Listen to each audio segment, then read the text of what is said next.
आप सभी को मेरा हार्दिक प्रणाम, नमस्कार, जय सिया राम।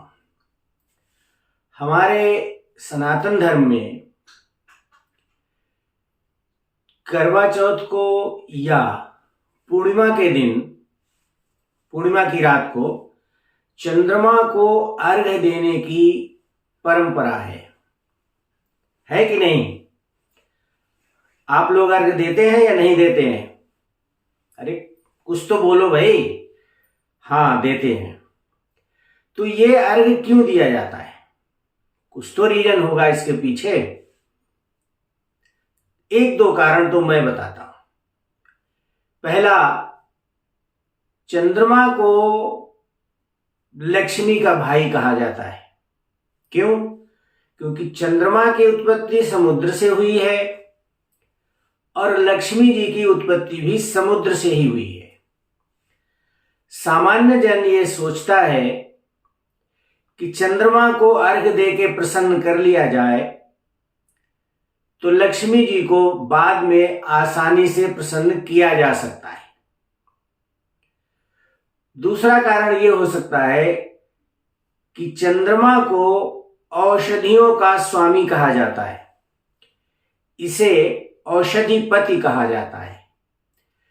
कालिदास ने अपने अभिज्ञान शाकुंतलम में चंद्रमा को औषधिपति कहा है।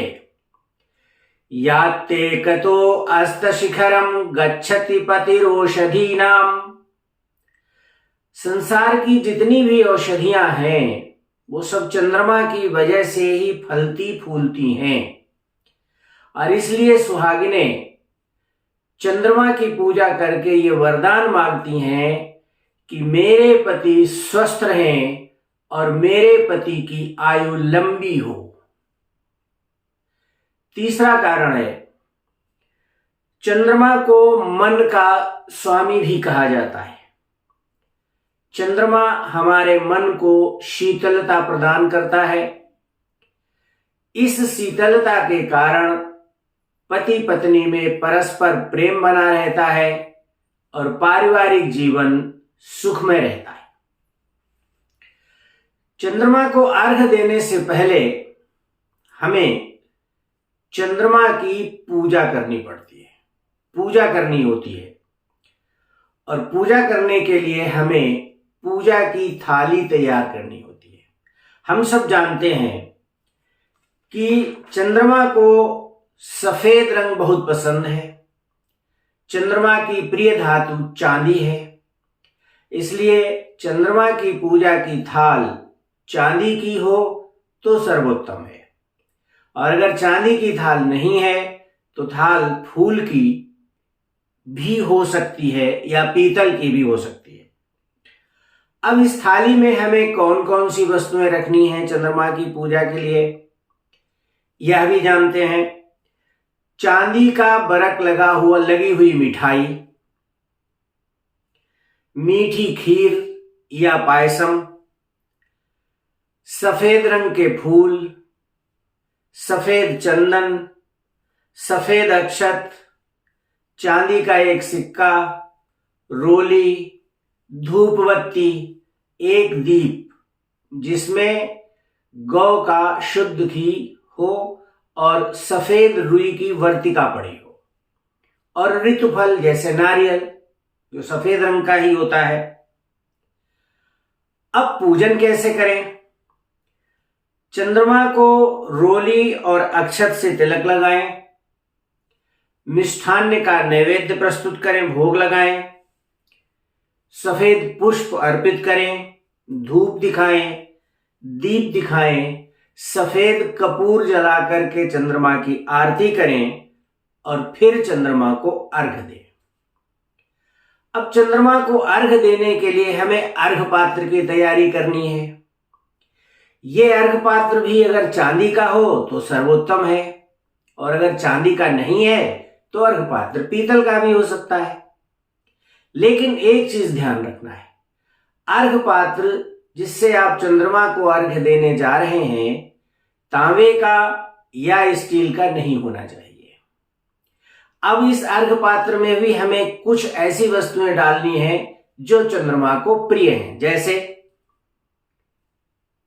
गाय का कच्चा दूध, गंगा जल, बतासे या मिश्री या सफेद रंग की मिठाई, सफेद पुष्प, सफेद चंदन, सफेद सूत थोड़ा सा डाल लें, 1 रुपए का सिक्का और जल डालें। अब चंद्रमा की पूजा करने के बाद हम चंद्रमा को अर्घ दें और अर्घ देते समय हम ये मंत्र बोले। कौन सा मंत्र है? क्षीरोदार्णव संभूत अत्रिगोत्र समुद्भवम ग्रहाणार्घ्यम शशांकेदम रोहिण्य सहितो मम गगनार्णवम माणिक्यम चंद्रम दाक्षायणीपते ग्रहाणार्घ्यम मया दत्तम गणेश प्रतिरूपकः ओम चंद्राय नमः ओम सोमाय नमः अर्घ्यम समर्पयामि। और इस मंत्र को तब तक बोलते रहना चाहिए जब तक अर्घ पात्र का जल पूरी तरह से समाप्त ना हो जाए। अर्घ देने के बाद हम चंद्रमा को प्रणाम करें, चंद्रमा की आरती उतारें और इस प्रकार चंद्रमा को अर्घ देने की क्रिया संपन्न हुई। वीडियो देखने के लिए आप सभी का धन्यवाद। अगर आपको हमारा ये वीडियो अच्छा लगा है तो आप इस वीडियो को लाइक, शेयर और कमेंट करें तथा मेरे YouTube चैनल को सब्सक्राइब करें और बेल आइकन अवश्य दबाएं, जिससे मुझे ऐसे ही अन्य वीडियो बनाने के लिए प्रेरणा प्राप्त होती रहे। जय सिया राम।